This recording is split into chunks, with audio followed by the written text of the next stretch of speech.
Yeah. I don't need a microphone, do I? You guys can hear me okay? Okay, great. So, thank you very much for your patience. Public comment. Is there anyone here for public comment?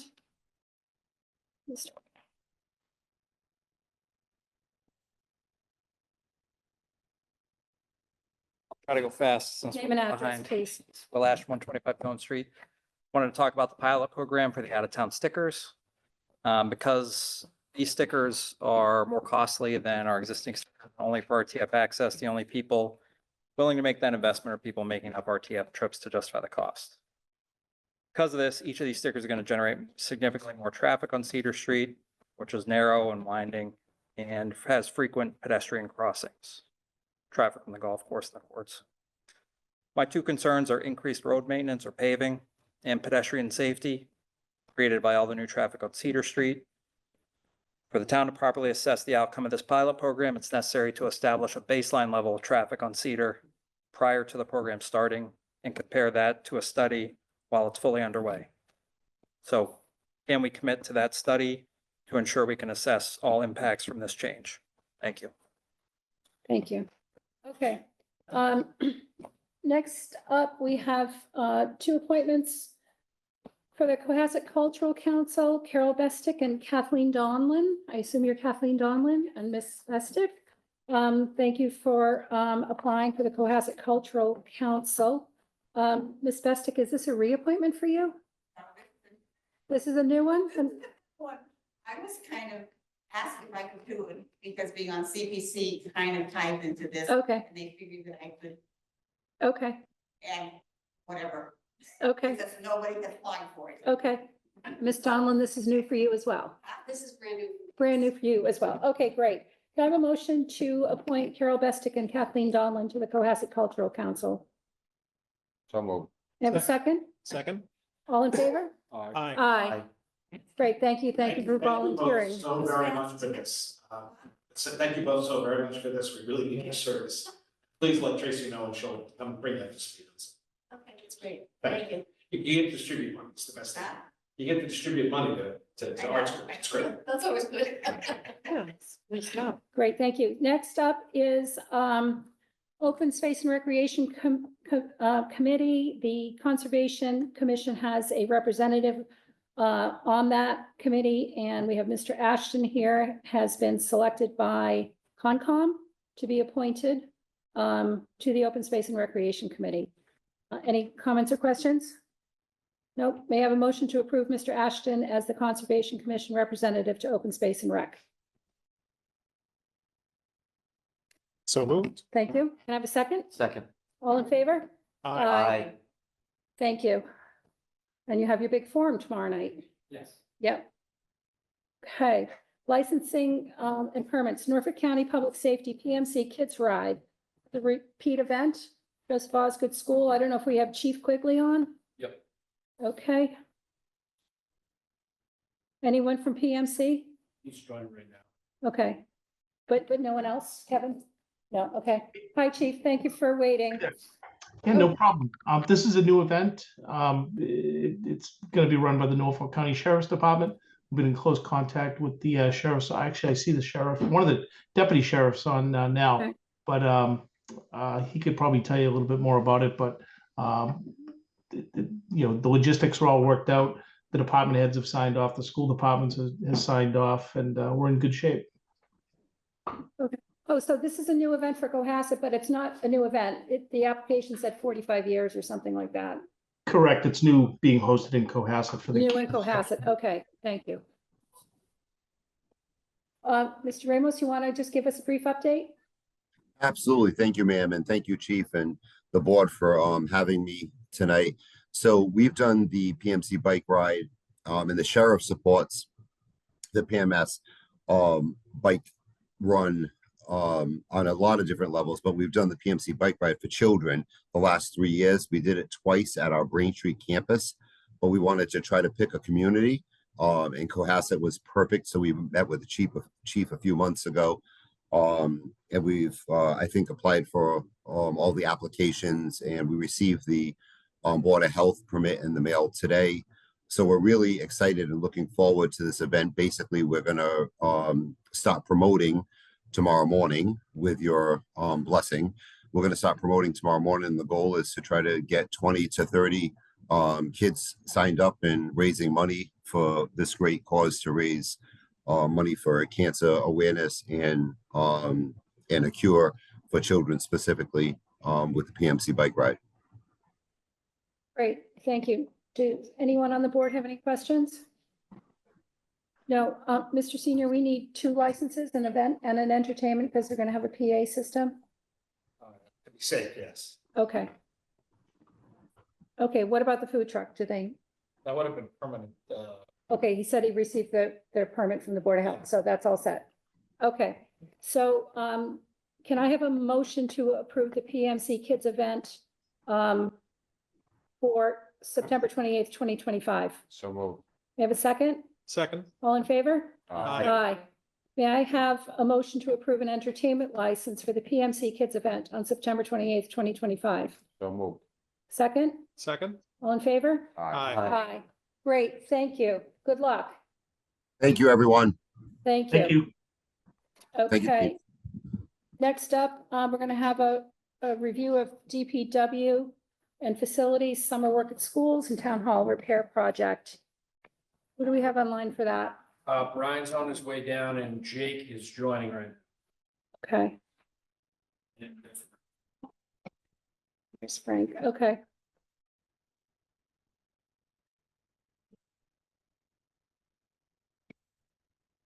Just looking to see if there's anything we could jump ahead.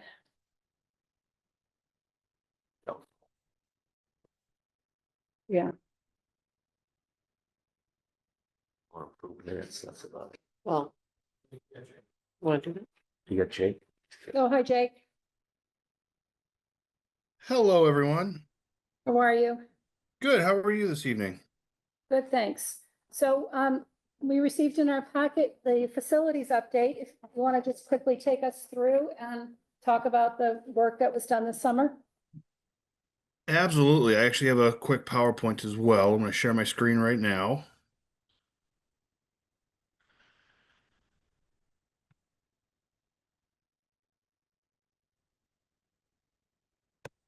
Are you able to see my PowerPoint? It's circling. Starting. It's Yeah. starting. There we go. All right. So very, very busy summer. This is the busiest summer in my tenure thus far. So starting off, we renovated the town hall rec room using a Maya grant. The facilities department in-house, we demoed and installed all of the cabinets and appliances, and we painted the space. And we oversaw the contracting work of the flooring. That's just a little out of our wheelhouse. We oversaw 2 roof replacements this summer. We oversaw Town Hall and the CSCR building. Both came out very, very, very well. So this one we did not expect this summer. So this is the high school garage and main electrical room. This was a legacy issue from the last upgrade in the early 2000s, but the past 2 years, the issue has gotten progressively worse. In the past, we were able to mitigate with sump pumps to control the flooding and get the water out of the building. But during the rainstorm on July 10th, when I'm sure everybody remembers, it was the worst we had seen, and we weren't able to keep up. We had to buy a couple more sub pumps to keep up. So we ended up having to dig it all out, and we found some piping that had not been connected to the main drain line in the driveway coming up. But the last storm that we had, there has been 0 moisture issues since we've done that. So very, very, very complicated repair, but it worked out well. We assisted the RTF with the infrastructure updates. The RTF got a new trailer, and we had to relocate all of the internet and Cat5 lines to the new trailer, which is across the parking lot now. So it was a little difficult, but we were able to accomplish it. And we are continuing work with the high school fire alarm upgrade. The rough work is almost done. Everything's going smooth, and it's projected to be completed late fall, early winter.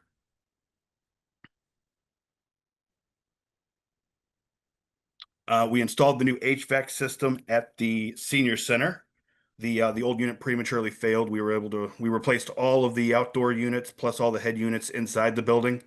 We ran all new refrigerant lines throughout the entirety of the building, and we disassembled and removed the entire old system. And then just a few other talking points that I do have. How do I unshare this?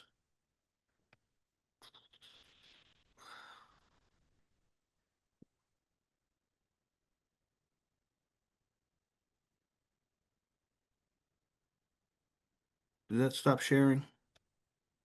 Still see Now it's it. still sharing. Stop share. There it is. All right, I'm back. And then just a few other talking points that I did have. We helped assisted installing a new stove at the senior center. We had to coordinate delivery, the plumbing installation plus the electrical. The new one was a slightly different, but it's on and working. We started doing prep for the town hall renovations. The entire old section has been emptied, and we have coordinated and marked out the installation for the new water main for the suppression system, which is soon to be starting. And then once that project is complete, we'll start doing all the other ones that we have scheduled. And then other than that, the facilities department went about our normal summer routine preventative maintenance, replacing HVAC filters and small painting projects and other scheduled repairs. And that's about all I have. Great, thank you, Jake. Any comments or questions from the board? My only comment is thank you, because when we talk about facilities in some of the town departments, we spend 98% of the time talking about expenditures, but we never talk about the public value that's created from the work that they actually do, and also the preventative work that they do. And then, of course, as you saw, when there's drainage issues arise, fixing the problems that there are as well. So thank you for all the work you're doing, and hopefully it'll keep continuing. Thank you. Absolutely. Thank you. Anyone else? No, no, thank you, one Jake. thing. Oh, go ahead, Mr. Grady. Jake, just a quick comment. Fantastic job up at Town Hall and everywhere else. So I don't think you guys get the attention you deserve. So just coming from this select board member, thank you so much. Doing what you Thank you got. very much. No, thank you, Jake. And I know, back to school was, last week. I think it was Yes. Tuesday, and we didn't hear anything. And what I don't think people understand is what a big job it is to get all 4 buildings prepped and ready for school. So, the floors are clean, the desks are clean, everything is done in good order, and you guys have done it seamlessly year after year after year. So probably in conjunction with the janitorial staff, but it's much appreciated. Thank you. I'll be sure to pass along the compliments to my crew. Great, thank you. All right. Thank you. Thanks, Jake. Town hall repair project update, is that you, or that was just part of it? Okay, great, good. All right, so next up, thank you. RTF review fees permits pilot program. And Frank and Brian are here. You want to come up and bring another chair?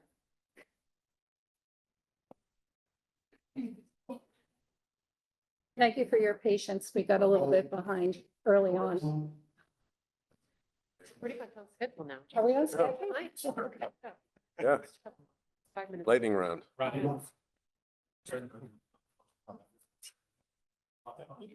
It's a button. Hello. Okay.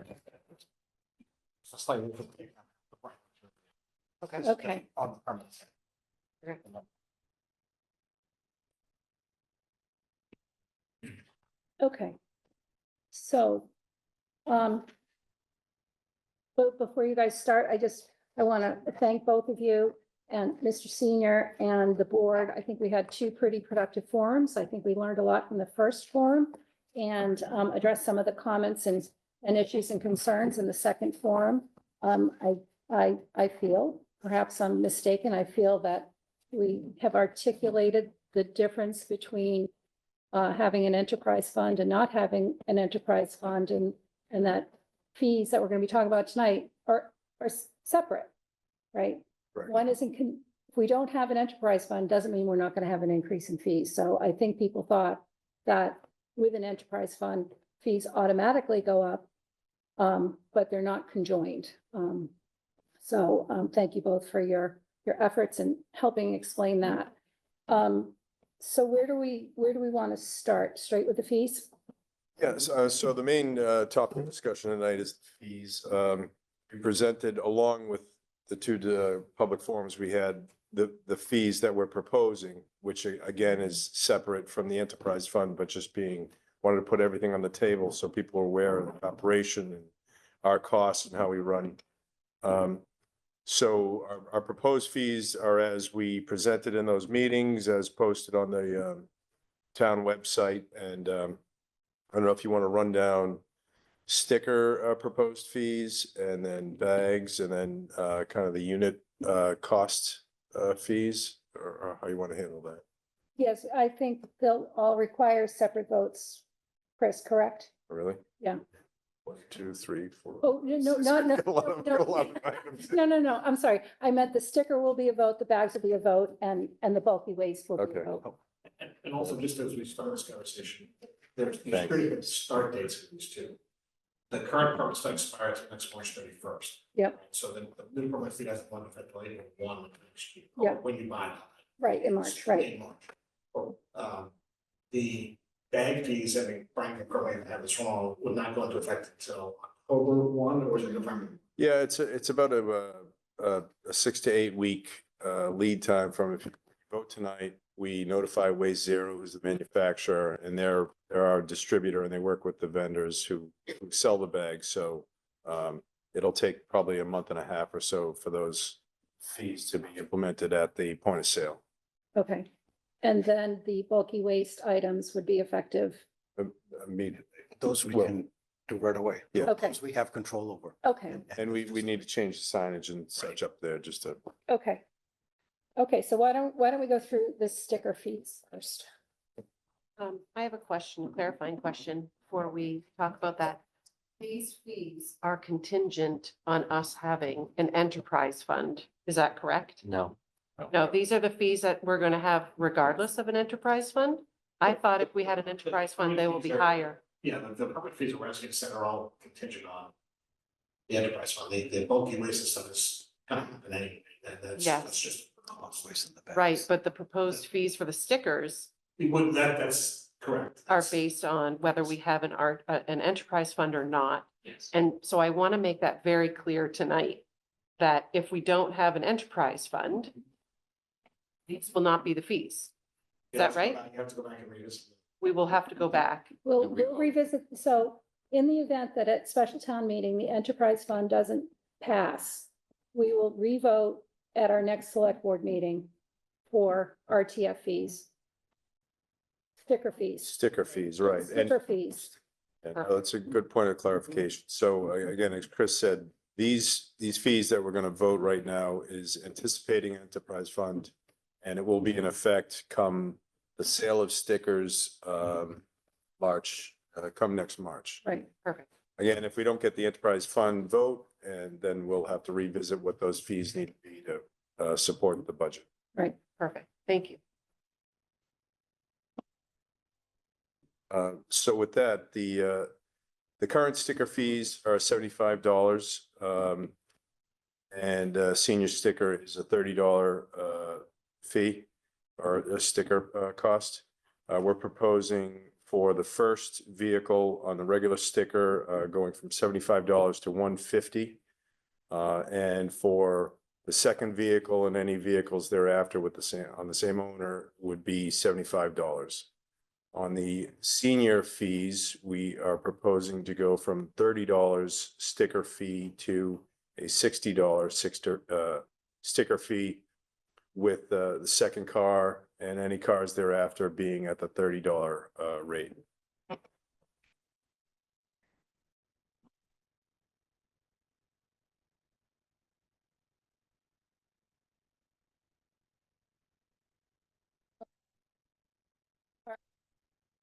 Does anyone on the board have any comments or questions? Mr. Flex? Just one observation, as we have heard about some opposition to the non-resident stickers. If we were to try to get that revenue from somewhere else, that would mean increasing the rest of the stickers by about 17%. So if we didn't have the pilot program to get that $75,000, that would mean, and I'm not proposing this, I'm just providing some math for context. The full price sticker would be 175, the reduced sticker would be 70, second full would be 88, and the second reduced would be 35.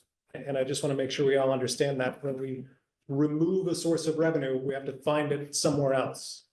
So if we remove the 75,000, we've got to find another place to put it.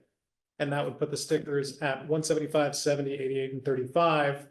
And that's before we get into the whole discussion of whether or not we're going to have an enterprise fund. That's correct, yeah. Kind of doesn't make sense then to vote on these fees until we make the decision on a pilot program. Can we discuss the pilot program? Yeah, yeah. I would just want to make sure, Chris Senior, that the revenue in the original projections, that the revenue from the second household non-senior sticker is now going to the RTF, and does that make up any of the loss in any of the revenue on the pilot? So, yes, after having heard, this is during the entire set of couple of forms and other select meetings, all the revenue from all the stickers goes to the UD. At this point, there's still just a genuine, mild degree of uncertainty. People throw away last week on the stickers. I don't think that'll be large. I wouldn't lower them now. Because so because we've also had a delay in the implementation of this, we have to make sure that it balances for this year and going into next. So the 150 70 are going to stay with a 156, well, as we propose now, 150, 75, 60, 30 would stay regardless. And again, we may have to go back as slow flex played out. If we don't have that, so we have to have those dollars, we have to find some other area. Same time, we'll see what happens with banks, and we'll see what happens with putting things away, and also with the markets. Frank's done an excellent job bringing costs down. If costs can be brought down, then also taxes. So I do think we have to watch this for the rest of till spring. You may be able to come back and look in the winter and say, well, things are coming along smoothly here. We can do things before the sales actually happen.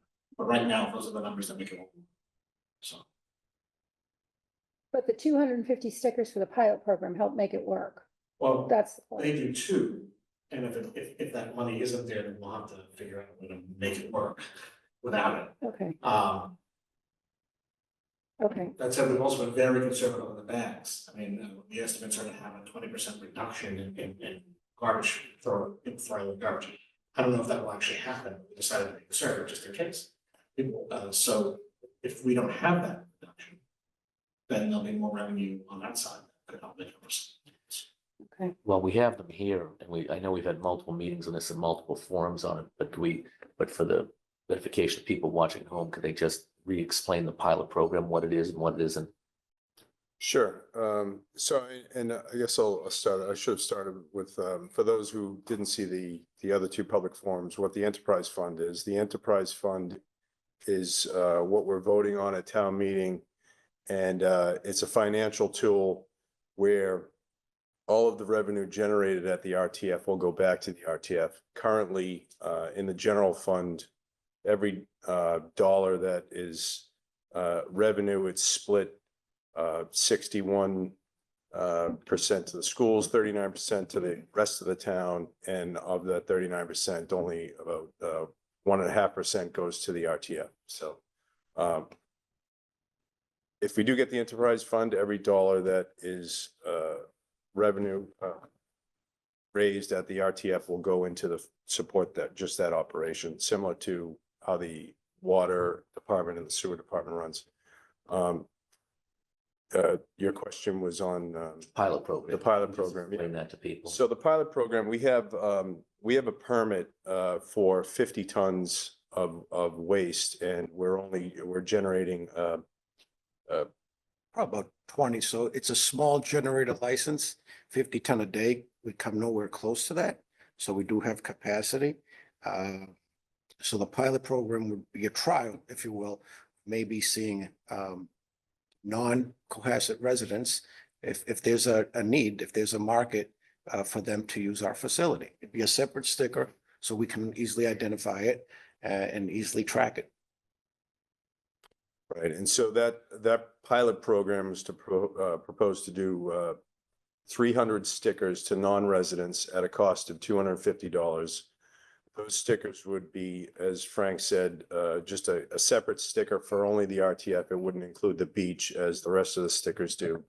And it is only for non-resident, sorry, just for resident household trash and recyclables. It wouldn't be for commercial haulers coming in and driving up Cedar Street and dumping. We don't have the facility to dump those right now. The infrastructure is not set up for that. So it's basically vehicles, resident trash, resident generated trash in Cohasset blue bags. Rex? If you could just speak to how you would enforce that to make sure that we didn't have the scenario that was described earlier tonight with large commercial trucks. Is there a way to make sure it's only residential trash or only sold to people in households and not commercial businesses? Yes, so I mean, physically, just the physical constraints of the facility, we can't dump, We can't commercial back a haulers. packer, we can't back a roll off. It's not set up for that. We could if we wanted to do work down the road. But this pilot program is strictly for residential trash in residential vehicles. It's, non-commercial vehicle, very similar to what's going on right now. I mean, we sell a sticker to Cohasset residents. No one's showing up in a 35-yard packer, right? It's a car. So that's very easy to track and monitor. And we would put some kind of restriction on what you're allowed to pull in and what you dump. So it wouldn't just be a handshake agreement. It would be something tied to the sticker. This is what you're allowed to use this for. This is what you're not allowed to use this for. Right, and it would be the same parameters that the rest of the customers of the RTF use. It's, you need to recycle all of your waistband items, and they'd buy the blue bag similar to everybody else at the cost that's voted, and use those for household trash. Thank you. Mr. Farag? I just said a couple things on it. Thank you all for putting this together and all the work that you've done at the RTF, especially since the fire, because it's been quite a number of changes, which have all been positive. They've helped out in traffic flow and enhancing the experience of making everything run much more efficiently than they have been for the last 20 years. With the pilot program, for those people out there, we've heard a few things that it's been called that we're somehow regionalizing the RTF. And I wouldn't necessarily construe it as that. We have a number of different municipal agreements with other towns. For instance, with the water department, they sell water to Hingham. We don't consider Cohasset Water Department a regional water program. It's Cohasset Water. With the beach, with our beach stickers, we have a few stickers that go to Hingham that have been traditionally gone to Hingham, and they've gone there for years, probably before I was born. I don't consider Sandy Beach a regional beach. It's still Cohasset Beach because of the number of ones. On the sewer, we buy extra capacity from Hull. We don't consider our sewer system and/or Hull's a regional sewer system. Now, if we were to open this up to the whole South Shore or something like that, I would say that the definition would probably fit that you would have a regional RTF, but that's not the case with what this is doing. This is just an intermunicipal agreement allowing some residents from other towns. And it is a pilot program. The reason you have a pilot program and you call it a pilot program is to review it and then see if it's something that you want to keep after trying it out. And if it doesn't work, then you make the proper amendments. So I think for those reasons, it's sensible. And as Select Board Member Plex said, if you don't get the revenue from that, it has to come from somewhere, and then it has to come from the residents. So it's a way to try and get some extra revenue into the RTF and see how it works. I would say it doesn't have to be for tonight's consumption, but with the enterprise fund and with the pilot program as a whole, I think the select board should look into getting a working group to to look at the enterprise fund operation and the pilot program as an information gathering to see how it goes over the next year, and then to report back on a number of different facts and factors that we need to look at regarding it. And I also think with resident Ashton had brought up tonight regarding traffic count, I think that that might be something on the lease that could be done, whether we talk with the Norfolk County engineers who have that equipment, or if the town has equipment to just simply run to see what the traffic count was before and after. Again, with a couple hundred stickers, if you look at the Sandy Beach, we have a couple hundred stickers to Hingham. No one has said Atlantic Ave is running. There's no traffic jams on Atlantic Ave to get to Sandy Beach. So I don't expect that there should be a higher traffic count, but nevertheless, I think it's something that could be looked into. So for going forward, I would suggest that we could have a working group oversee these things and just do a fact-finding mission for the different factual points that we want to see in its operations to make sure that everything's operating correctly regarding the enterprise fund and the pilot program. Thank you.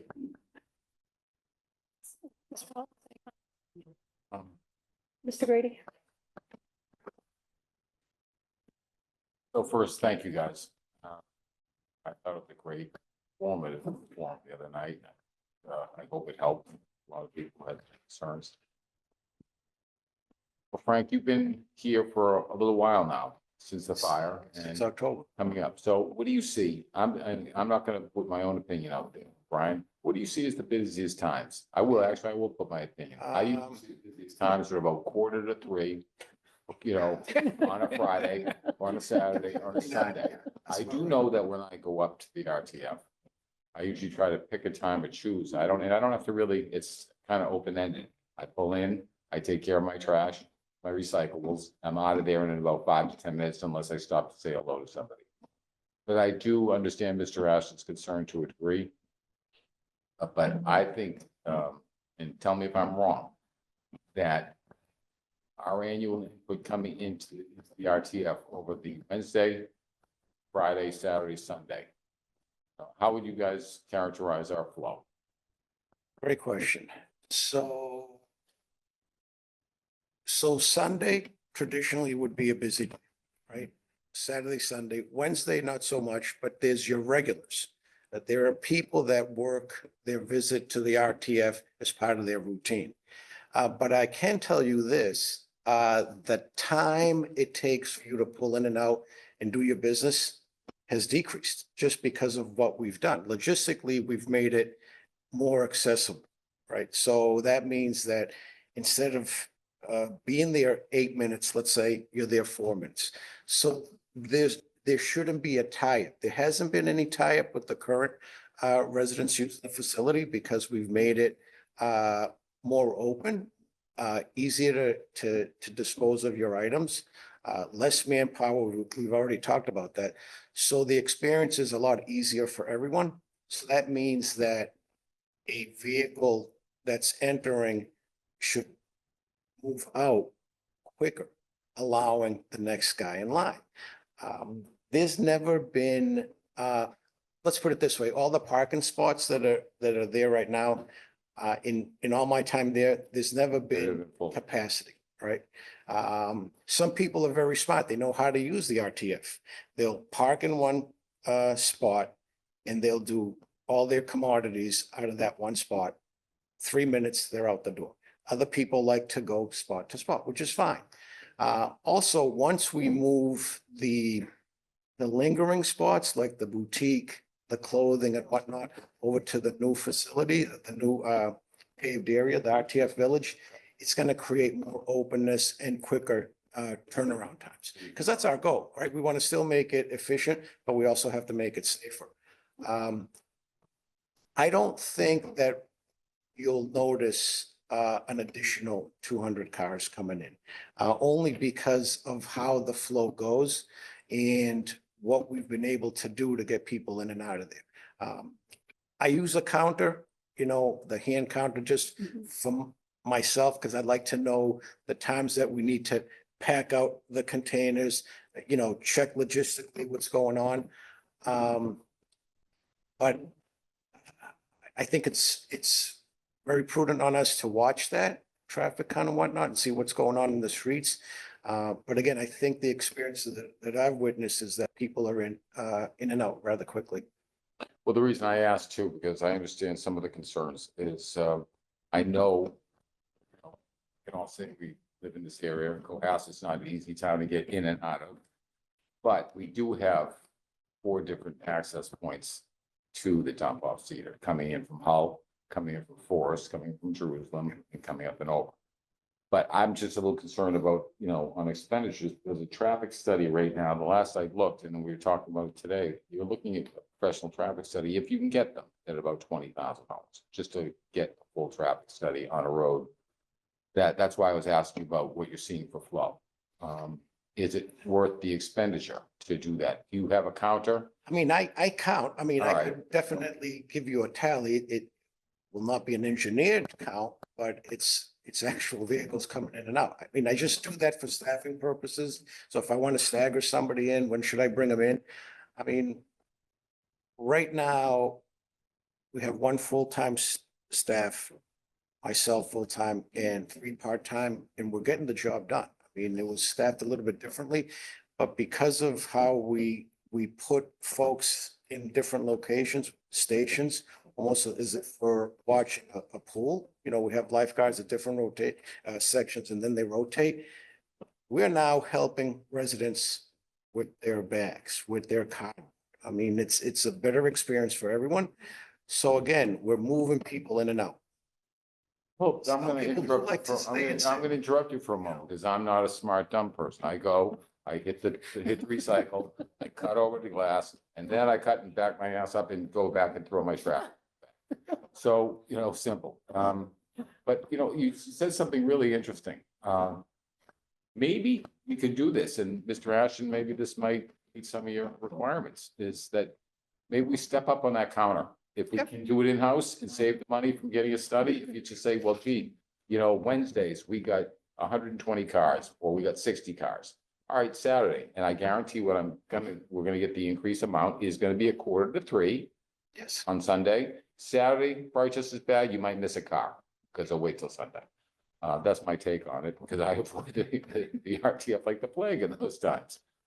So if we could do that, maybe, because it's great to hear you, that you are counting, and thank you so much, is that if we can get a count going through, we factor in, if what we're doing with the pilot program, me personally, I don't think it's gonna be a huge negative effect. I hope not.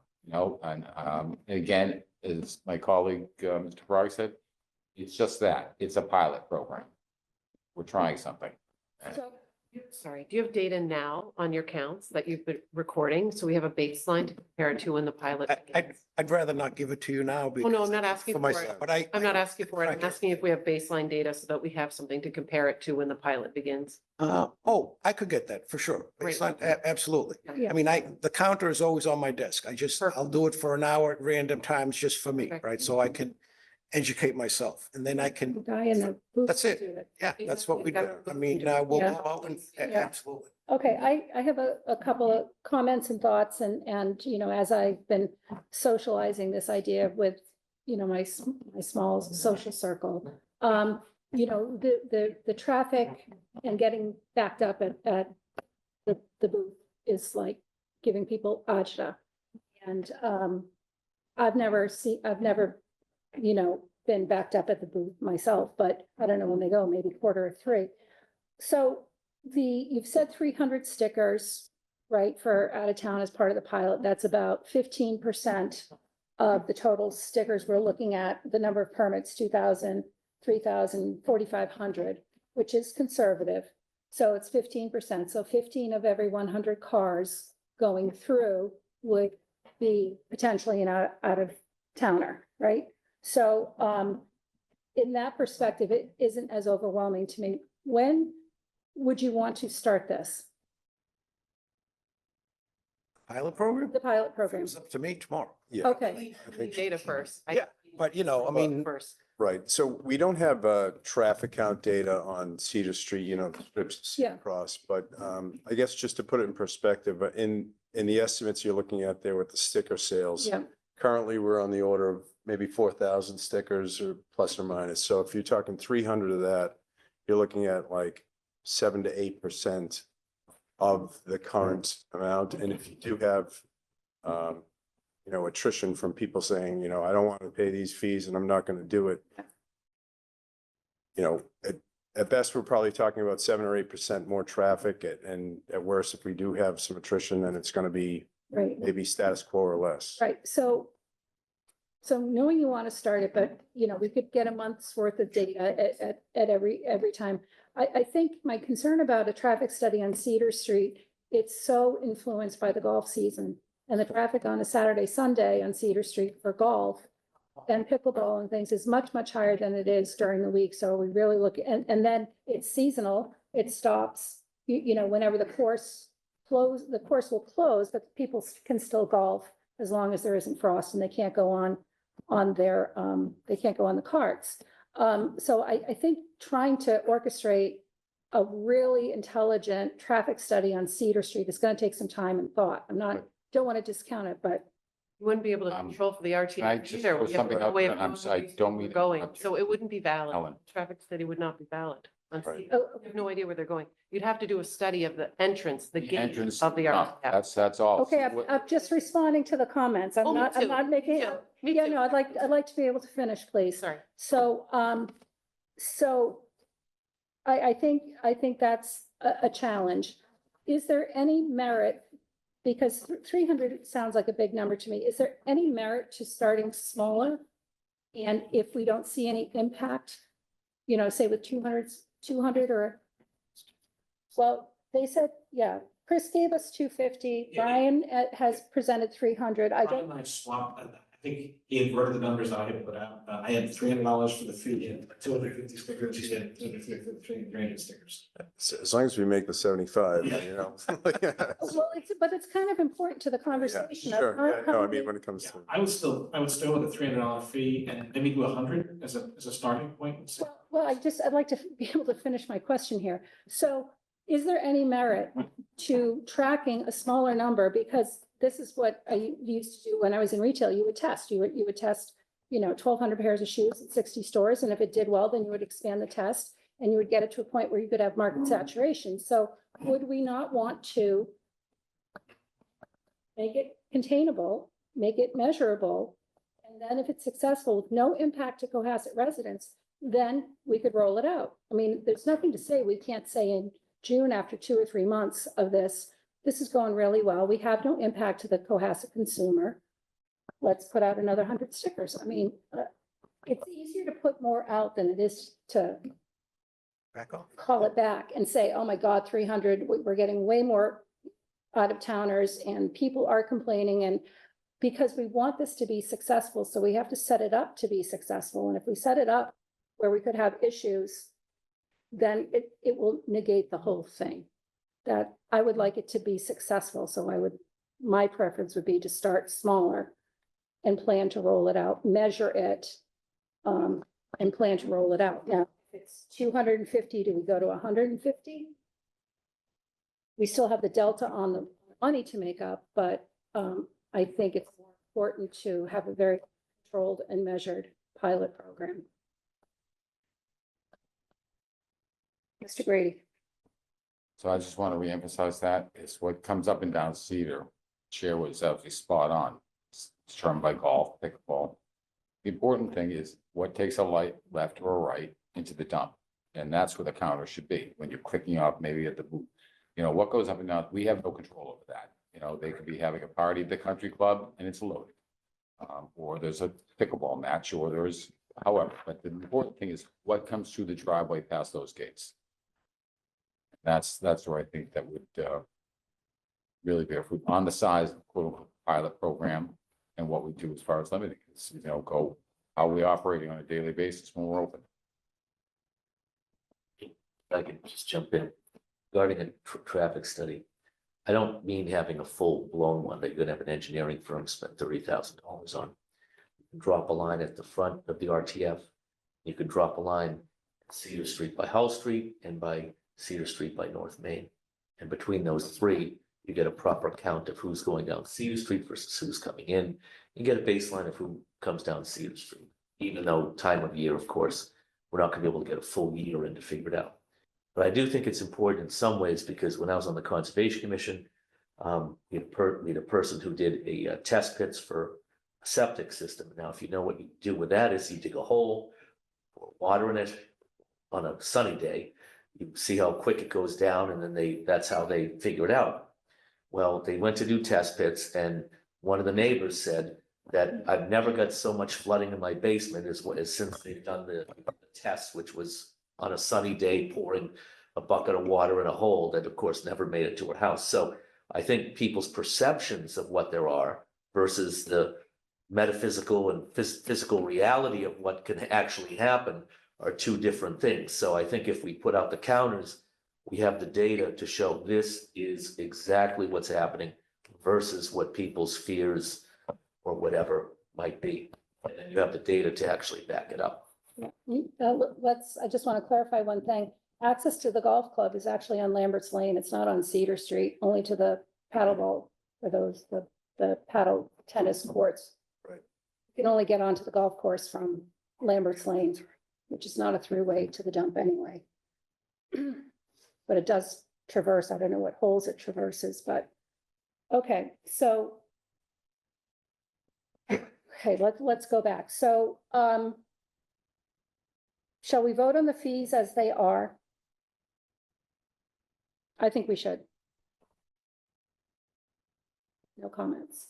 Motion. Okay, so can I have a motion, please, to put the RTF fees effective March 30, April 1st, 2026, $150 full price, reduced, second full price 75, senior citizen 60, second senior citizen 30. You're not gonna put on the pilot? We're gonna do them separately, I think. And the pilot program, $300. So moved. Second? All in favor? Aye. Aye. Okay, so, I don't know if we need a vote on the pilot program. Do you guys want to come back and with considering the comments that you've heard tonight about traffic, about volume, about how you would structure analysis of it?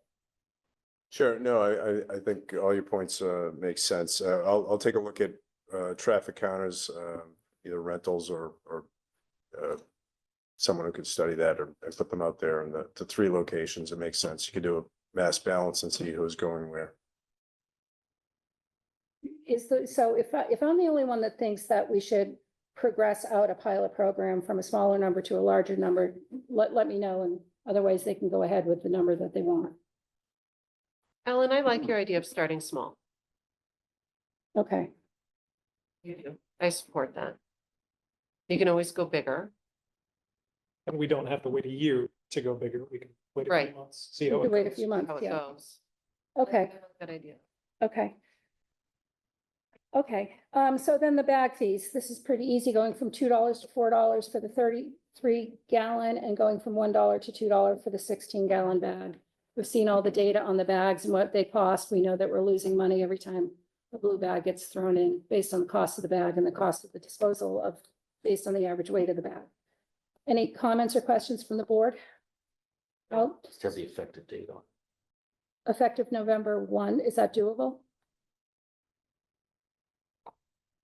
On or about November 1? On or above Please, November yeah. 1, yeah. Okay, so can I have a motion to approve bag fees of $4 and $2 for the 33 and 16-gallon bag respectively, effective on or about November 1, 2025? So moved.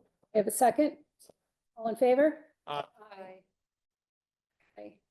And then the last set of fees, we're going to vote them in mass, effective October 1, are the, what do you call this, bulky waste? Bulky waste items or the Single item fees, you know. single item fees, based on the actual cost of disposal, as presented. Anyone have any comments? No? So may I have a motion to approve the single item fees effective October 1 as presented? So moved. May I have a second? Second? All in favor? Aye. Aye. Okay. Okay. Great. We've made some progress. Okay, I think to beat a dead horse, and I will, it's very important, I think, that we measure as much as we can measure. I know we talked at the last meeting about measuring how many yellow bags. Okay, because that was a point of conversation, and if it's a true enterprise fund, the town should be paying for the yellow bags to go into the RTF.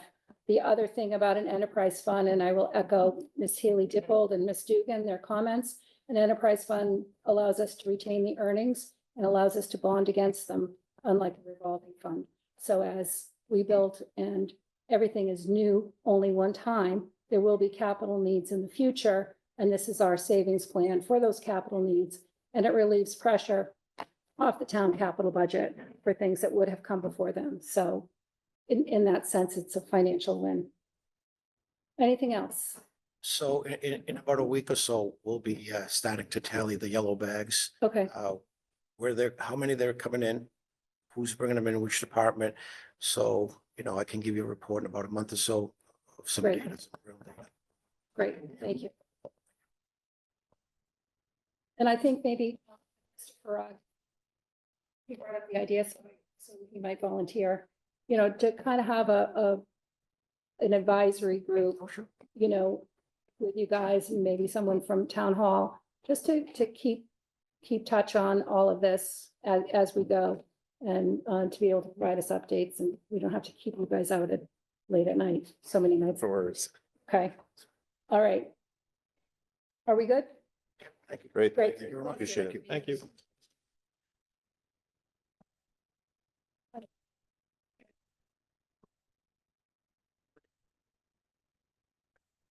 Okay, so Kevin, do we have someone from Circuit EV? Yeah, it's going right now.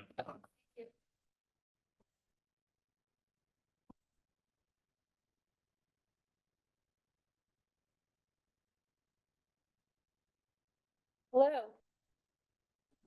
Max? Hey, can you hear me? Yep, we can hear you. Welcome. This is the Cohasset Select Board. We Thank have you your so much, ma'am. presentation on the circuit. So if you want to give us an overview, I don't know if we need to go through every slide. Yeah, I can be quick. Okay. I'll start here. I can give kind of a bit of an overview on what we do kind of more broadly, what we do with Plymouth Nearby. Cassandra, I don't know if you want to add anything maybe to start. And then I can kind of go over like what the plan was that we came up for the three kind of communities together, and then kind of what we're asking for tonight. Perfect. Yeah, absolutely. So good evening, everyone. So this program would be in conjunction, if it was grant funded, with Cohasset, Hingham, and Hull to provide a EV transportation option, sort of like an Uber, but an on-call Uber that is available for just these three towns. Our hope is that we would be able to encourage visitors from whoever's using the commuter rail to come to Cohasset and kind of, visit our shops, visit our restaurants, and alleviate some of the parking stress that is downtown. So Max is going to present on the program, the parameters of the program, and the grant that we're hoping to apply to for this funding. Awesome, thanks. So to give kind of just a bit of a background, and I can run through these slides quickly, and then we can go back if anybody has any questions. But to give kind of an intro of Circuit and kind of who we are, when I first joined Circuit about 2 years ago, we were a smaller startup focused on using electric vehicles to basically solve like city issues. And now really we've grown to be like kind of an industry leader on this new form of transportation for public transit. So we've worked now with communities in 7 different states, including in Massachusetts here.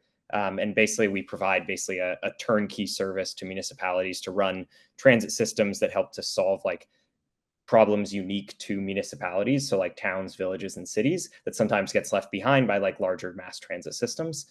We're doing that already today in nearby Plymouth, and that's actually how this conversation actually all began. Was Cassandra reached out to us about our program there. So in Plymouth, there we have 3 vehicles. It started as a seasonal program and then has expanded to be longer term. Now we run about like 9 months of the year there. And it's a very small coverage area, just focused kind of on the downtown, where we move like over 4,000 people a month, basically through like March through November. And really the goal there, we work with the tourism department to help like stimulate economic development and growth by basically incentivizing their visitor economy. And this is kind of like one unique use case for Plymouth, and certainly can be, I think, applicable in this kind of situation, but also applies more broadly to solving other gaps, whether that's like senior transportation, encouraging people to be able to go to the downtown when parking is an issue, or helping with like daily essential travel trips. So whether that's like going to the doctor's office, go to the grocery store, things like that. And then I'll kind of go through this quickly, but basically like what we provide is a turnkey solution. And what we mean by that is the whole stack that requires actually like operating these services. So that's like the technology that allows individuals to request a ride, just like Uber and Lyft, the actual fleet and infrastructure, that's all electric vehicles and charging infrastructure as needed, as well as like administrative support for grant writing and application, and then the full employee management, hiring our own drivers from the local community and everything like that. And then what that really turns into is that we give a solution that's good for the riders, but also good for kind of like the providers here. So the riders get a very easy on-demand app. We know that they like that. We've learned that from the Uber and Lyft model. They like that flexibility. They'll utilize the services. And then our customers on the other side get like a very easy platform where you're able to focus on like policy oversight or like decision-making on the types of parameters that you want to enforce on the service, but it all comes with like drivers, fleet, and tech all packaged very nicely together. All of our employees are fully background checked local drivers who are W-2 employees of Circuit. So none of them are independent contractors. They're all hourly employees that are fully protected under our W-2 employee status, and go through like ADA training, everything like that. And then all of our vehicles, like I said, are all electric, but there's a variety. We're vehicle agnostic. So we have kind of a plan that we've put together for Cohasset, Hingham, and Hull in our project, but we use a wide variety of different vehicle types, all kind of with the focus of making them like attractive and vehicles that people want to get into actually. So like these GEM vehicles are very, very eye-catching. Same with the ID Buzz, right, that just recently came out. You see one of those on the street, you're like, what is that? That helps kind of like drive our marketing organically of the services so more people use it. And then data and insights. So then our customers get to see like what actually is the service that, you know, in many cases, municipalities are paying for themselves and it isn't grant funded. What is the service they're getting? What is all these data points that you want to be able to see, and basically packaged in a nice way that you can see it, but also like an unlimited amount of like digging into where people are going, understanding traffic patterns, understanding where people want to go or where they are actually pooling rides together and taking trips, you know, on the same route together. So skipping through this quickly, kind of to what we've put together here for our projects. So it started originally just by looking at Cohasset. We spoke with the planners in Hingham and Hull, and actually there was a South Shore mobility study done back in 2022, I believe is the date. And basically like some of the recommendations there actually focused on-demand shuttle services, both in Hingham and then also a Cohasset Hull connector shuttle service that would help like better connect the two downtowns, especially with Cohasset, like with growth undergoing in the harbor, as well as like revitalizing the downtown, like making connections very easy for individuals really helps with that economic development growth. It's kind of why I think we've honestly like continued to grow in a lot of our markets, is because like that has become a very core focus for a lot of municipalities. So what that looks like here is basically we've recommended a few different vehicle types. We're focusing most intensely on the ID Buzz and the GEM E6, but also are going to be able to include like an ADA option to make sure that the service is fully accessible. The hours that we focused on in order to actually fit this in for an effective pilot program that we think is likely to be funded by the grant and also targets like what are some of the probably highest traffic times when we can really gather as much data as possible through an effective pilot program to understand like longer term applications, go to funding partners like the MBTA or the MPO who might actually be willing to like fund this longer term, is to focus on like a Thursday through Sunday service. So 11 a.m. to 9 p.m. is really what we settled on. I will say that, or preface this, because I recently did a presentation to whole select board in which some of the questions that came up were like flexibility, or like, do we need to agree to these specific hours, you know, this type of design. And the beauty of like the micro transit world is that it's a very asset light service. It's vehicles and technology, so we can adapt and change like these parameters as we learn as the program goes along. So it's more focused on the idea and the solution that we're solving for, and less so about the specific parameters or the specific schedule of it. The service area zone really falls into like other coverage areas that we have done in other markets. So that's kind of how we looked at and designed this. The other thing was focusing on where we assumed that people needed to go and also where people are coming from. The reason that it's broken out into like specific zones is really to understand and help our vehicle routing policies. So like if we're going to be spreading vehicles across a 14 square mile zone, it's much easier to manage all that. If we're going to be like segmenting them into different zones and then assigning different vehicles to handle different types of trips. Probably more information than you need at this given time, but that's really like the focus that we're having, is to make sure that it threads the needle between serving trips between all different municipalities, and then also the combined kind of support here from the region, especially with a regional mobility plan that has already been completed, really helps the chances of like grant funding coming to this, because the work has already been done to show that there is a need for this, and this is more about like implementing it now. I'll quickly go over kind of like what we put together in terms of like what the program looks like to fit into the grant, and then I'll talk about the grant. So like I said, 40 total hours a week is basically like how we've packaged up these monthly costs. We also have talked about two different ways to help cover potential cost share that comes alongside the grant. Outside of the other grants that we're applying for, there's kind of three, I guess, in total that actually might make this up. But like starting at the first one, we're going to be implementing fares on the service, minimal fares. So that's not to rival like an Uber or a Lyft service. It's really to help like recoup some of the costs. Typically our costs are somewhere between like $1 and $5 on these programs. A lot of our services are free, but when we talk about like recouping some of the costs for the purposes of cost share, it's a very effective method. It also helps with balancing demand, because when people put like even a single dollar on a ride that they book, they have more like buy-in to the actual like purchase, and they're less likely to cancel it, which like causes difficulties in our whole routing policies. Even though they get the dollar back, which they know, it still like helps with all of that kind of balancing there. And then the other aspect is advertising. So we sell advertising on the outside of our vehicles in Plymouth, and then that revenue share goes back to the city to help reduce their costs, or in this case, the tourism board. And both of those, I think, are like very attractive options for the South Shore, that like during the summer, there's a lot of advertisers from like Dunkin' Donuts to Black Dog that really want to be here. And so that's like where a lot of the revenue will be able to generate to cover that other cost share element of the grant. And then we'll also be applying for separate grants, which I'll talk about in a bit. But this whole cost of the program covers everything soup to nuts. So there's no responsibility on the municipality side or from Cohasset. It's all about like actual oversight of the program, and less about like needing to find like facilities or maintenance or anything like that. And we kind of handle everything soup to nuts. So the grant that we're looking at, and basically what we're looking for tonight, is the grant is through Mass CEC, which Critical Mass basically is focused right now on accelerating climate tech companies, especially like startups like ours, who are focused on like bringing innovative technologies that help combat specific congestion issues in our communities. So that could be like getting single occupancy vehicles off the road, encouraging adoption of electric vehicles, using innovative technology to encourage people to drive less. And all of that fits into it. We actually worked with them on like the original process of drafting it, so we know that like our technologies fit into their framework.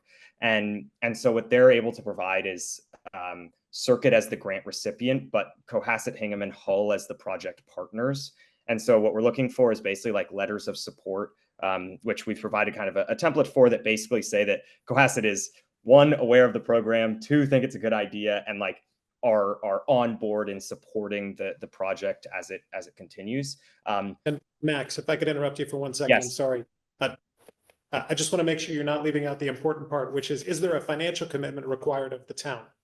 Yes. So that is my next point. You're absolutely right. So the entire grant program is up to $1 million with an additional 25% cost share that we're looking to spread across the 3 towns potentially. But all of this has been currently factored in on fairs, advertising, and then there's 2 other grant programs, one through Massachusetts Department of Transportation, specifically for microtransit and last mile grants, and then the Community Transportation Operating Assistance Grant, both of which are eligible to be combined with the Mass CEC grant.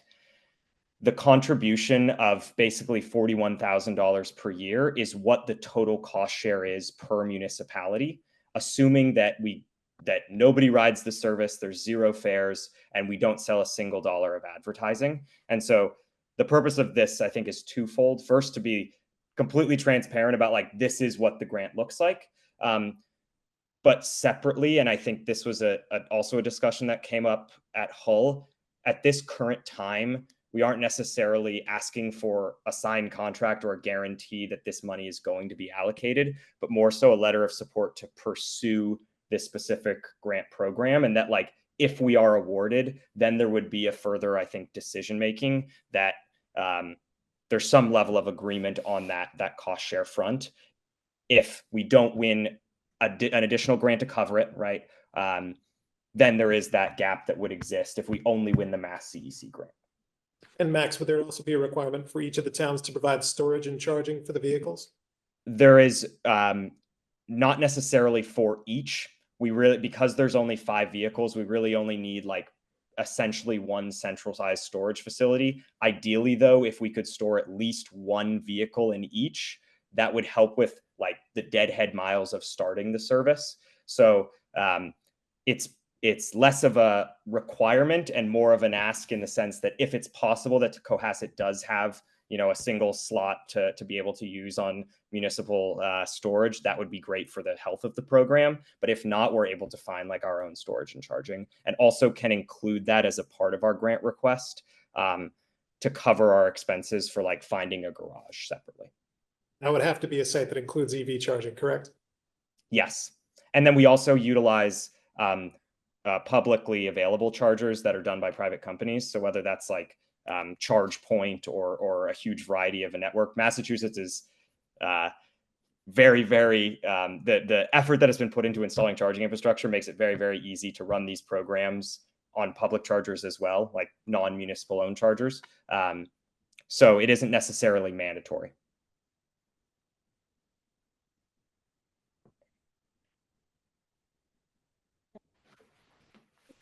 So Mr. Grady, Oh, up to you. Mr. Farag? I'm sorry, one more time.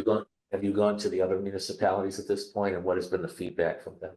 Yes, so we have a signed letter of support from the town of Hull already, and then we're currently in the works of getting a signed letter of support from Hingham, from the town administrator. It isn't going to go through their select board. It's just going straight through their town administrator's office. So we're awaiting signature from that, but we already have Hull's signature. Try and get Cohasset and Hull to agree on anything. With the grant, they should be passing it the Nobel Peace Prize instead. So, thank you. Mr. Grady? Max, it's a really nice thought. I just have a question for you. All these towns are coastal communities. Well, Hull charges for parking at the beach. What's to stop your company from, you know, me and 25 people, say, hiring some of the cars that drop us at the beach so we avoid the parking? Cohasset and Hingham, I'm sorry, Cohasset too, is Sandy Beach, a private beach, parking lots owned by the town. What's to stop, again, is I'm from Hingham or I'm from Hull, I want to spend the day at Sandy and dropping 25, 30 people off at Sandy Beach. So again, what stops you? What kind of safeguards do you have and things like that? It's just again, I would say the same thing for Nantasket Beach because they generate income from parking. Yep. Well, I'll say first off that with the fleet that we're talking about, we are not going to solve those parking problems overnight. With 5 vehicles, we won't be able to move the amount of people that actually needs that level of parking. The goal is really to like help to mitigate that overflow, I'd say. The second thing, and actually our program in Plymouth is funded by Park Plymouth, which is a subsidiary of the town that oversees all of their parking. A lot of the work that we do as well is with actually like park and ride. And I'm not as familiar with like Cohasset, Hingham and Hull specifically, like the breakdown or geography of each parking lot and garage, but we've actually been able to like help incentivize further parking in further away lots where they might not otherwise park and spend money there and then be able to shuttle to the beach or like that location where they're going. So that's my first answer in terms of like, that's typically the way we've worked. Second is that we do have like a toolkit of restrictions that we can implement on the technology side that, you know, may hamper use cases, but can actually like restrict the types of trips that we're talking about or the specific types of people who are signing up for the services.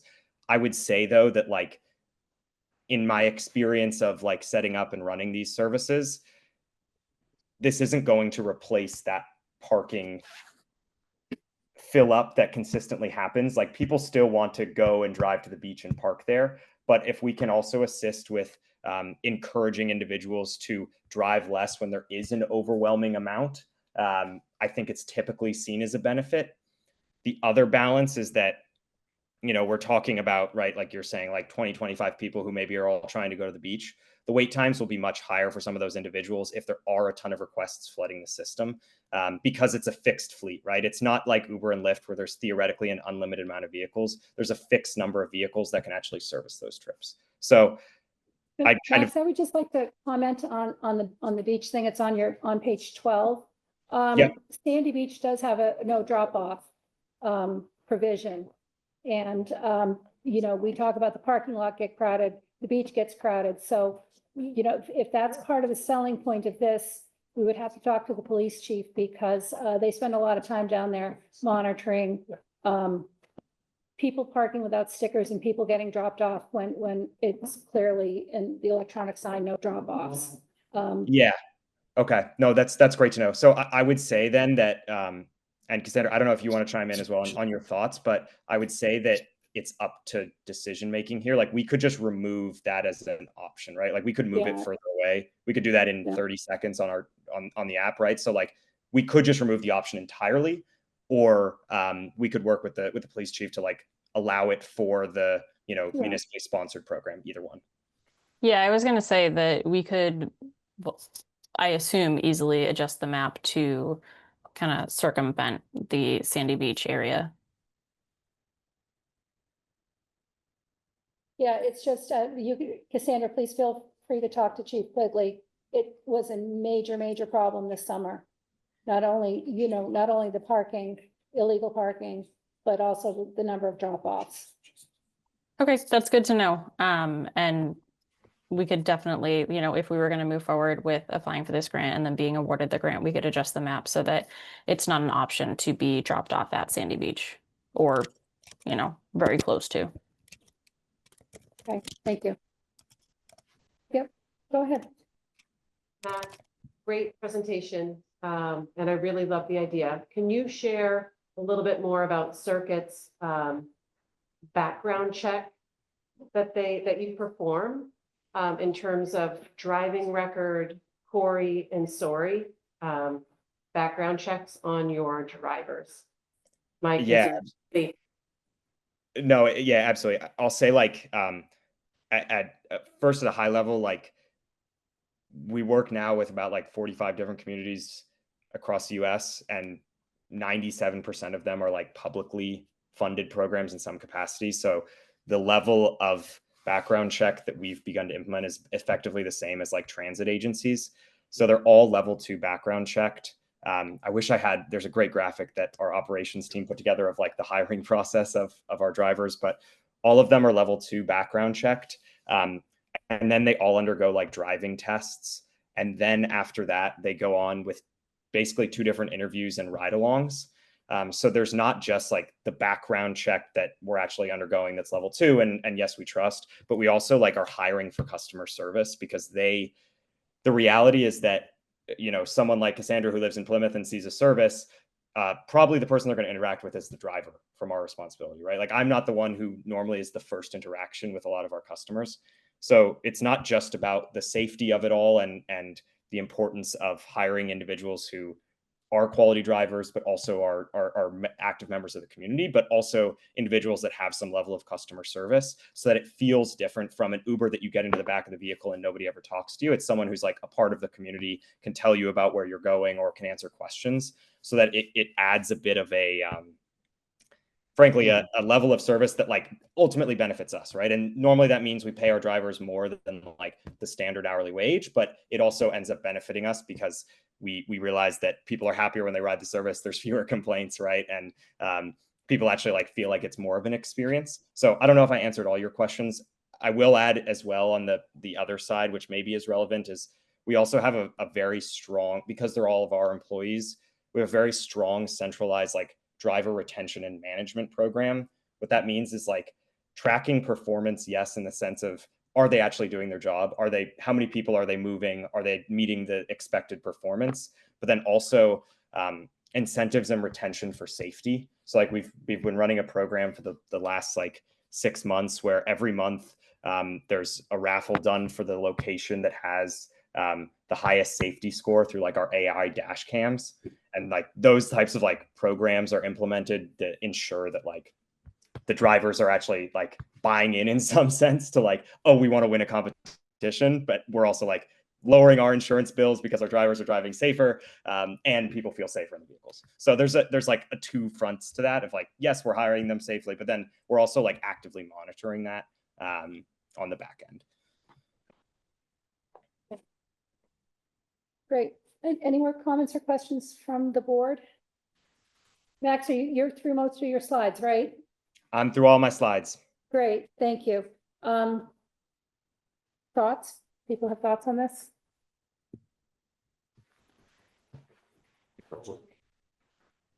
So I desperately want to be very supportive of this.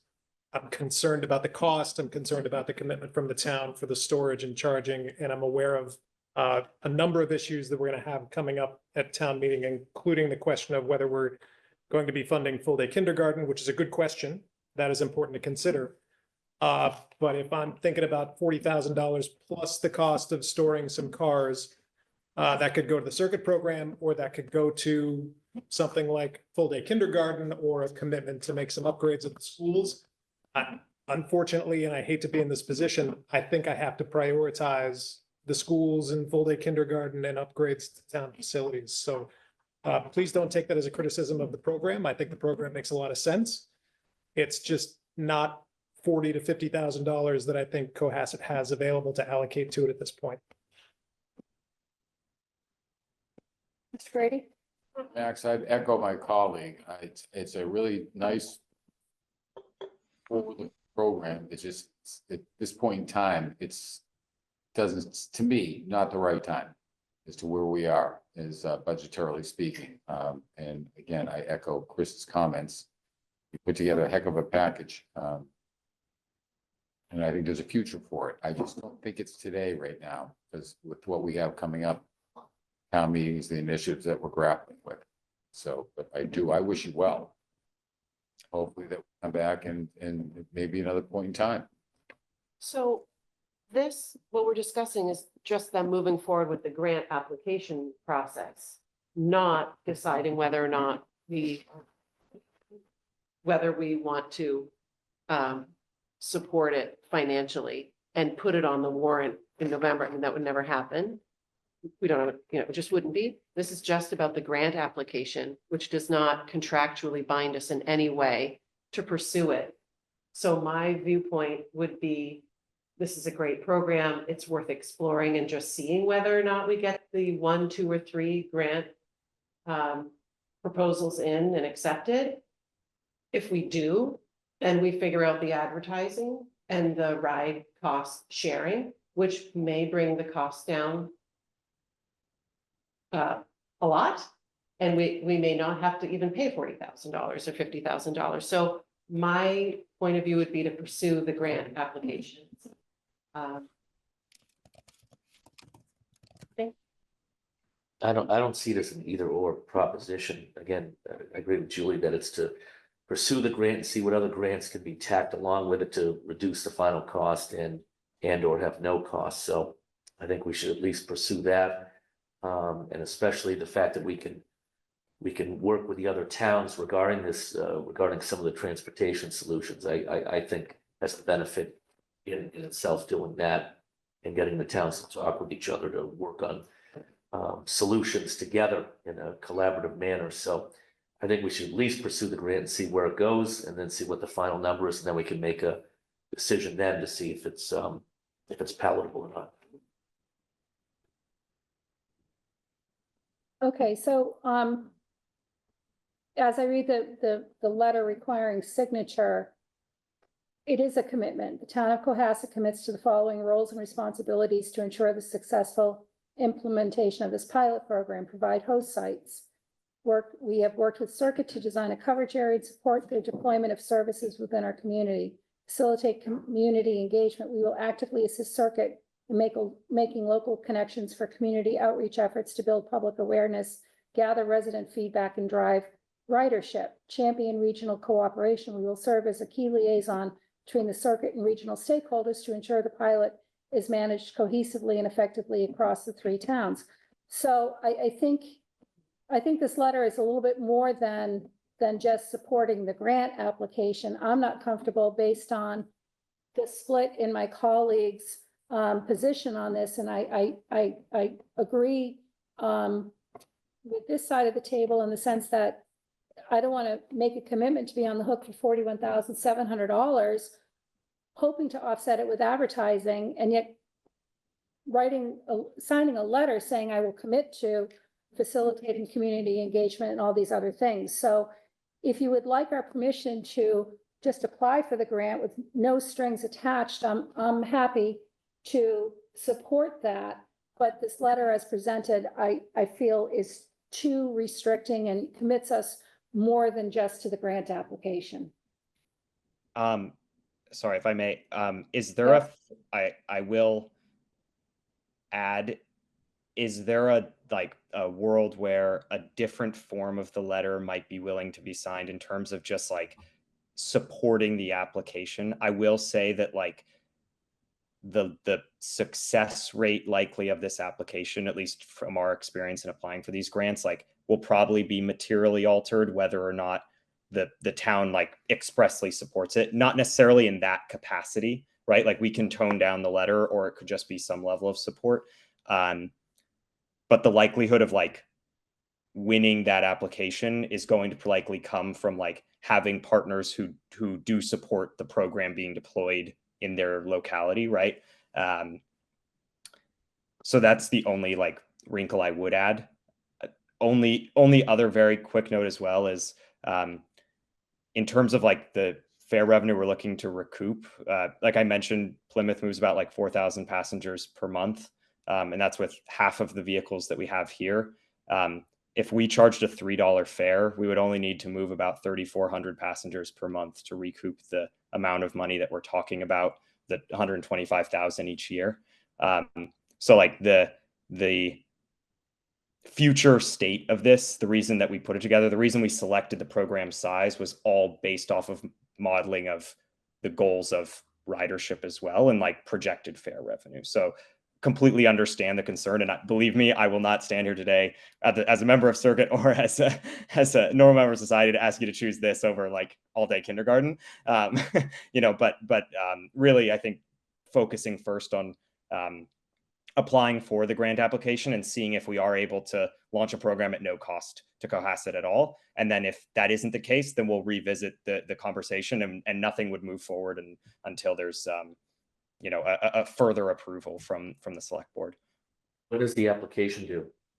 It's due just before the end of September. So September 18th. We have a meeting this week. Yeah, we have another meeting on the 16th. So Only read it tomorrow. yeah, if this letter would be redrafted, taking out the the third paragraph and 3 bullet points, and restructuring the final line, removing the line, Town of Cohasset is fully committed to working with Circuit and Mass CEC to make this forward-thinking project a reality. Then we might be able to get there. We meet on the 16th. So that's still ahead of Okay. your deadline of the 22nd, correct? Yes. I just have one more question. Mr. Grady?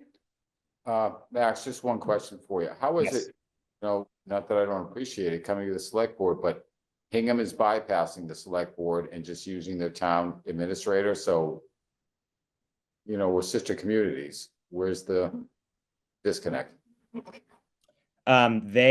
There are some key members of their team that are currently out on leave, and they decided that the best path for them was not to go through the full select board because of other measures. I wasn't privy to like the reason for the decision, but that was going to be enough to basically sign a letter of support just from the town administrator stating that they support the project. And that was kind of all the information that I was given in terms of their decision for that. And they're open to the financial commitment. Yes, so that, or at least that is my understanding. I had the conversation with them. I'm just awaiting the letter. There wasn't any pushback. Like I said, the goal here is to recoup the money with fares. So it's not about agreeing right now to add $41,000 to the operating budget. It's about supporting the service and the application for the grant, which then hopefully will pay for virtually all of the service, and maybe another one will cover the rest of the cost share. And if not, then we will approach those crossroads when we come to them. Thank you so much. Okay, Yep. Thank you. Thank you, Max. Thank you, Cassandra. Thank you all. Okay. Once again, behind schedule. Okay, so review of 2023 long range financial planning. So this was in our packets. This was a presentation September 19th, 2023. And Chris Senior and I were discussing that perhaps after 2 years, it's time to revisit it and update it. Some of the objectives have been accomplished, some are in the midst, and there are new ones on the horizon that we should incorporate into this. We should update, the median tax increase for potential projects based on today's dollar, cost of living, et cetera. There are things, and update the projects that are done, and then reconfigure the, not the capital spending, the debt projection. Does anyone have any comments about that? I think basically just bringing the numbers forward to today. Okay, Because it went by year, so bringing everything forward to today so that, you can see where things are going. And especially that was interesting, and there was regarding a number of employees regarding the town, that up until like, what was it, 2023 or 2022, the FTEs on the town side was relatively stable and balanced. So yeah, now there's reasons for it. Some go up, some go down. yeah, But there wasn't any big balloon of employees, at least on the aggregate level. right, There might have been on the micro level, but not on the macro level. So I think just Right. bringing all those numbers forward, and then the only thing was the major projects, and even though it's in an enterprise fund, of course, we're already talking about, is regarding the water plant. That wasn't, I don't think, on there. right. The water plant Yeah. isn't on there. As We'll a have to capital. add 62 Elm So on there. Yeah, I think those are the only two. And recreation, except for pickleball, well, we're still talking about pickleball. But some of those major recreation initiatives and the stabilization fund initiatives we've accomplished, so those can roll off. the schools were already in there. Hmm? The school was. The school stabilization, that's already been done. But, we're gonna see the fruits of that come with the Osgood School roof and how we do that. All right, well, if everyone's in agreement, so this was done by the chairs of Advisory, Capital, and Select. And so I will reach out. I think Capital might be reconfiguring tomorrow night in their first meeting, now that they have all members appointed, and we will start to update this. And if anyone has any thoughts, additions, deletions, more information, less information, let me know. I think it's important to note the benchmarking, towns that we looked at in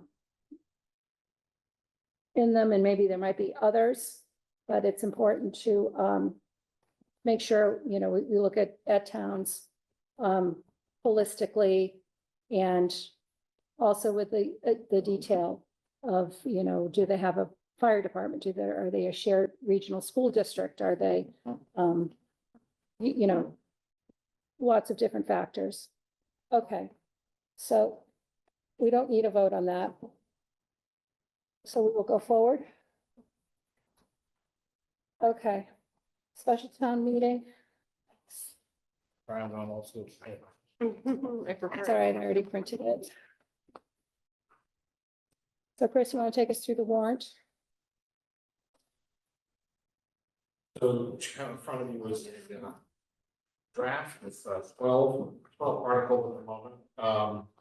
One through them. This is just a draft. There's nothing locked in stone for you. The first proposed article is the creation of the enterprise fund for the RTF. Second is amendments to the FY26 operating budget. At the moment, there's 3 on there. Change.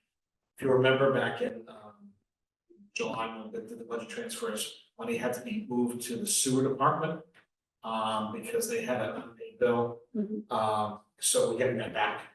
That $70,548 will come back to the general fund. We have the paper thread bags were not in as a revenue source when we built the budget. We're going to need that revenue to be appropriated and then put at the gap now for the RTF, because we have months of bills to pay. Okay. For this fall. And then the IT has some reimbursement they've gotten. They do an E-rate program, which gets money back.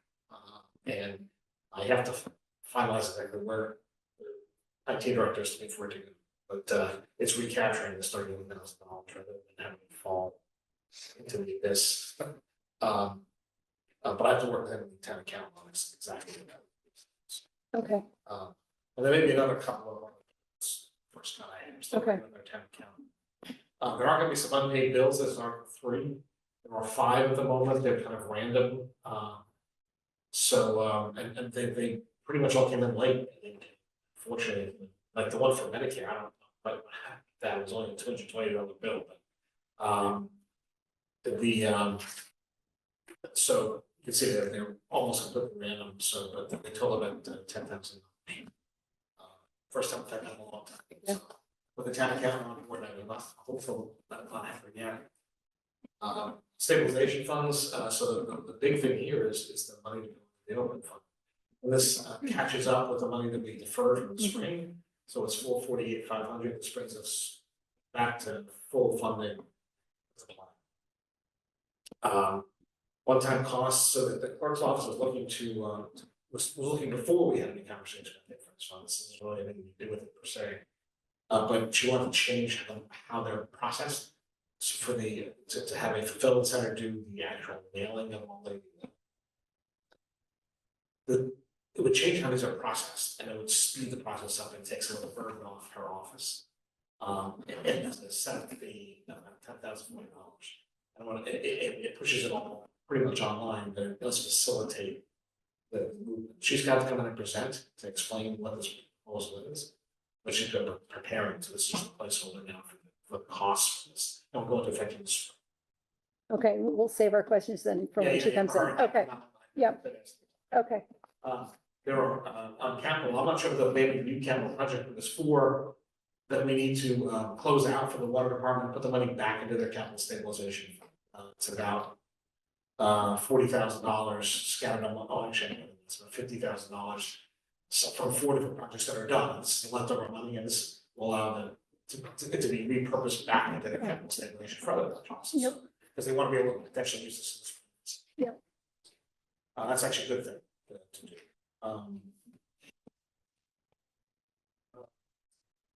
We're not aware of any capital quest. No, No, for we STM. do have to fund the conservation you mentioned earlier, that runs with the repair work to the electrical room drainage. Oh, yeah. So that Yeah. may actually come back on here on a one-time cost. Okay, And there's one other thing I have to figure out on here, is to create a revolving fund for the community market. So we don't have Oh, anything. yeah. So right now we use the gift account, it might be cleaner. yeah, If we're gonna, if the town's gonna continue to run it, if we don't get a community group to do it, we need to set up a more. Okay. Better mechanism. Article 7, we still have to tweak the language, but this is for the husband roof, this is for the MSBA project. yeah. This will formally approve it, and there's very specific language we have to have. from the Yeah. MSBA, so that's what that will be. Just so everyone's aware, there will be a bond authorization for it, because we'll have to pay for it over 2 years. We're not gonna have enough in the fund immediately, and we can't, the state will not allow us to allocate money in a future year. You know, because of the nature of this fund, because it's like Rex, technically reaffirm it. So our town can't went head to head, toe to toe with them, and they said, nope, you have to reapprove money. So we have about 2.6 million in the fund, that'll pay for chunk of it, but there'll be a bond authorization. Doesn't mean we're gonna bond for any length of time. We just have to be one, that allows us to loan ourselves the money to be repairs next year. So it's gonna be until, for the life of the project. Yeah. It's gonna be a transfer in, transfer out, yeah. Will that cost number be a firm number by the time we get to town meeting? Yeah, so the high end estimate that they're using is about $5.5 million. Oh, crazy. Yeah, I know. And everyone expects the number will be less, but they're being very ultra conservative with their numbers, which I don't blame them for. Right. We expect when the bids are back and everything's done, it'll be less than that. And we're getting 32% reimbursement on the projects. Yeah. The hope is that it'll be less. The clerk has asked that we do some updates to the beach sticker rules. There's some very, if you look at them, she is correct, there's some old language, they should probably be cleaned up. I have to work with them, I'll put something in front of you. If you want to kick this to the spring, we can do it too. But it's something that's been kicking around for a while. It's a very language. This should be all facilities, Yes. not beach sticker.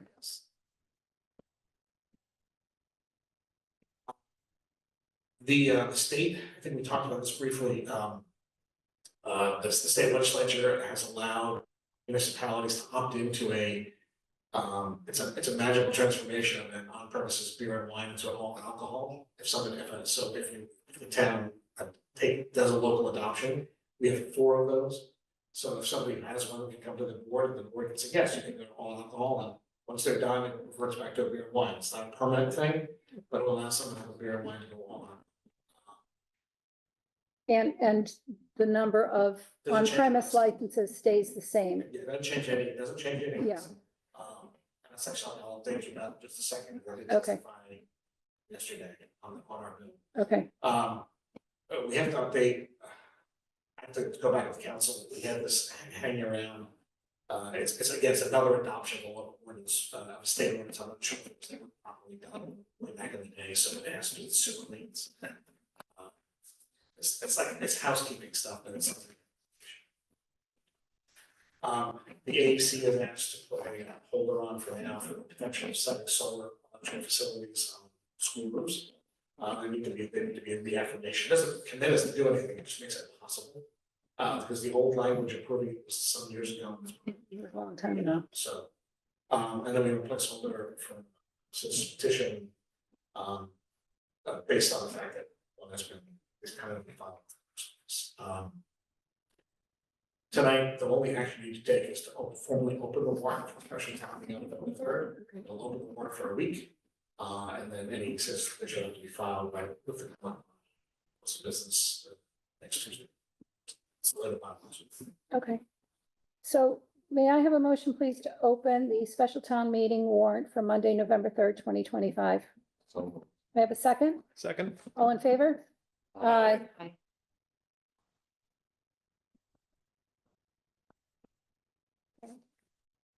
So next week, it's going to be a more polished form. Any questions at this point from any of the meetings? The solar roof proposal that's coming out of alternative energy. Yeah, and there wasn't, the town has done this in the past, I just Yeah. thought it would be wise to reaffirm it, to see if there's a possibility, particularly with the Osgood roof being redone. Yeah, if I wanted to understand more about why they're choosing the structure that they are, where they're leasing the roof, just buying the equipment and putting it up themselves, that'd be a Tanya conversation. Yes. Okay, thank you. Okay, so I'll switch over quickly, so. So I'm sorry, Chris, before you go, Mr. Farag had a good comment. Do we need to vote on the deadline for the citizens petition or And no? then you just did it, so by opening the warrant, mine was put for a week, so. Okay, It's a 7-day period. Okay. Thank you. I believe Mr. Ashton didn't meet. So we made that as we. Okay. So if anyone else has a potential citizen petition and wants to talk to council, please contact my office. We always, it's just technical advice, it's not. Yep. Policy. Yep. We do that every time. So I did testify on behalf of the town, maybe 2.5 hours, watching lots of other testimony for the bills. And I will circulate when I sent it. When I read it, was only 2 minutes and 15 seconds. And when I finished, the chairman said, "Hey, thank you. We're working with your state representative Mosquito on this. We hope to have this done soon." So, but he actually acknowledged that I had actually testified and they were having the signs positive sign. So fingers crossed. And as I think Representative mentioned, the bills, there's more language put into it about placement, but it's only going into. We identify the zones that they can legally be placed by zoning. So it's not like placing it to individual users. Right. So that's that update. And then the memorial, the annual memorial for 9/11 is Thursday. It'll be 9 o'clock. Obviously, the entire town is welcome. It's always on common on the side by the flagpole. It'll open at 9, led by Fire Chief Dockeray.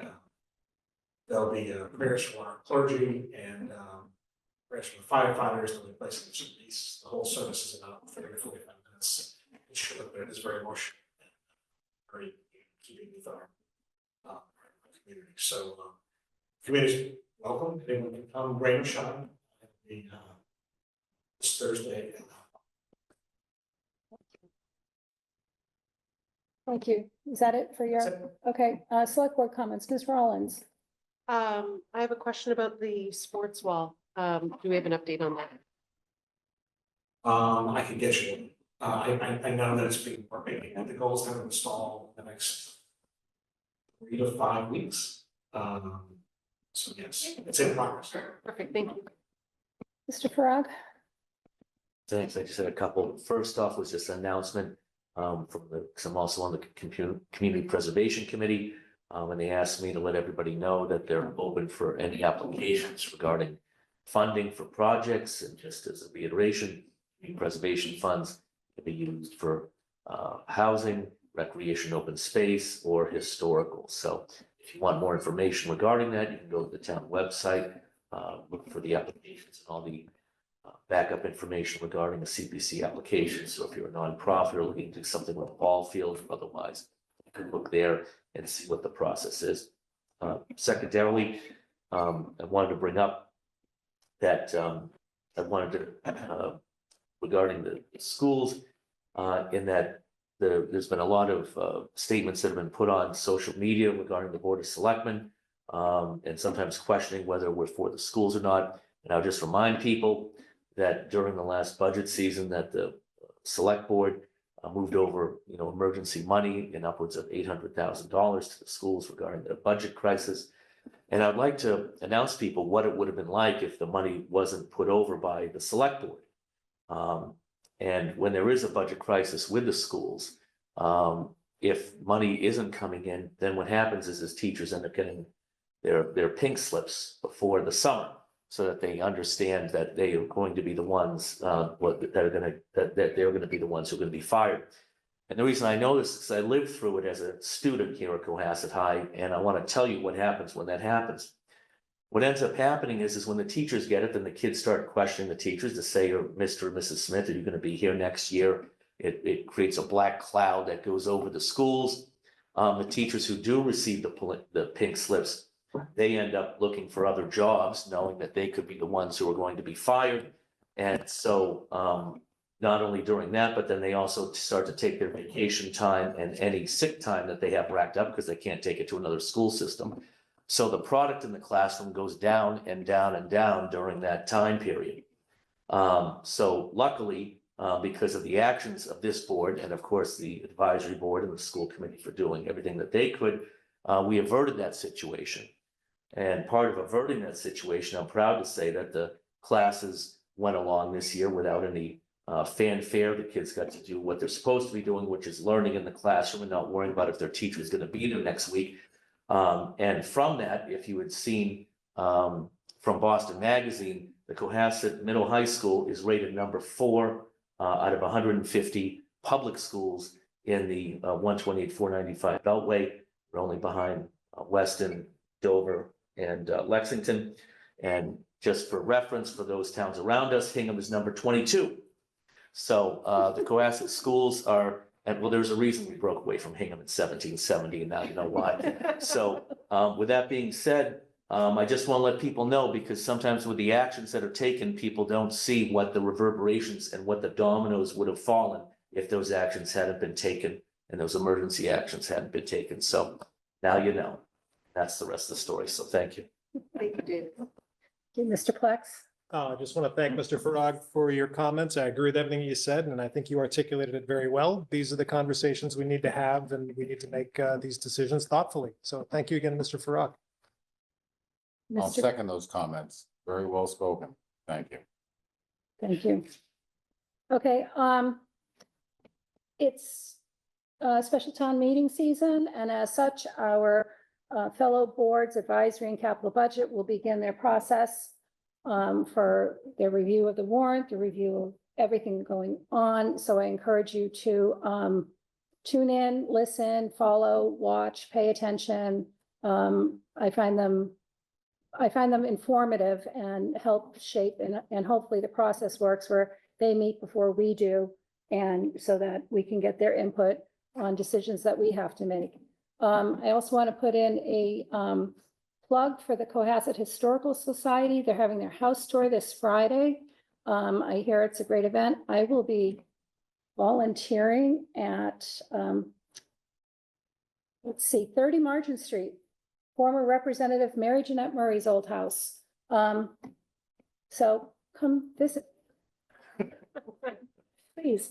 No, so the Cohasset Historical Society is a town gem, and does a lot of great things, and the history in Cohasset is fascinating. So that's all I have. We do have a meeting next Tuesday, the 16th, the following Wednesday, the 23rd, and tentatively, is the 23rd tentative? I think it's official. It's official now, and then September 30th. So we are meeting every Tuesday for the rest of September. And then we will deal with October, depending upon the output of these next 3 meetings. So that's all I have. Okay, so can I have a motion to approve the minutes of August 5th and August 19th, 2025? So moved. May I have a second? Second. All in favor? Aye. Aye. Okay, may I have a motion to adjourn at 9:58 PM? So moved. May I have a second? Second. All in favor? Aye. Aye. Thank you, everybody.